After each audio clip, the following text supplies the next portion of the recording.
Well, I guess it was when I originally had gone to the Naval Academy when my father and mother would take me to Air Force Navy games, and in those years my father was Air Force. Air Force always lost. So I knew about it, but of course at that point women weren't allowed to attend. And then it was Memorial Day weekend, more or less, of my junior year in high school, and it was the year the first women were graduating from all the academies. And so obviously it was quite the splash on television, and there was a lot of notoriety, and I remember watching it thinking, I could do that. That looks interesting. I should look into that. And I then applied both to Navy and to Coast Guard, but ultimately decided that the Naval Academy was a larger school and gave me a lot more options in terms of what to do when I graduated. And so that's how I ended up there. Because we were 8% of the brigade, and now it's 3 times that. And it was not uncommon to be the only woman in a class. Only woman in an organization, wherever you were, to be one or one of 2, and now, the opportunities for roommates, the opportunities, just when there's just a much more critical mass now, and I think it's just hard to imagine what it's like to have more people that are like you. When I started, the most senior woman in intelligence was a lieutenant commander. So one of the things I learned early on is you had to have male role models.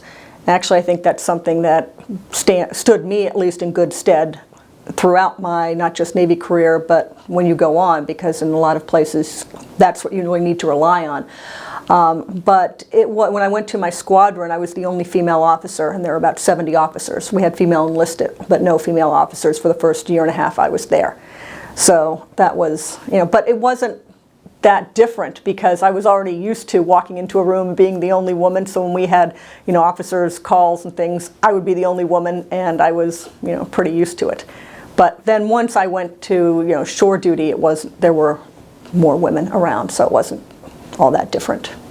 I feel that I have the ability to do it, and wanted to show that not only women have the ability to provide funds, but as my classes are coming into the age now where at least many of their kids are already through college, and they have the ability to let folks realize that it's that the, as they like to call us, younger alumni do have the ability to make gifts and to support the school, and it just seemed like the right time.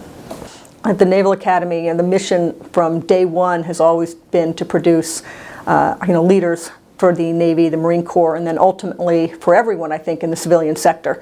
And that doesn't change. And I had some great opportunities, and I think it's important that I'll never forget when we were going through plebe summer, our firsties, class of '82, said to us, our job is to make '85 a better class than ours. And at a time when you're into class pride, that stuck with me for years, and to me that is important. It's always important that the future classes are better, despite the fact we all think our class is the best, but ultimately you do want the later classes to be better than your class. And one of the ways to do that is to provide financial support to give them opportunities that either we had to continue, or any school grows different opportunities, hopefully better ones than we had going forward.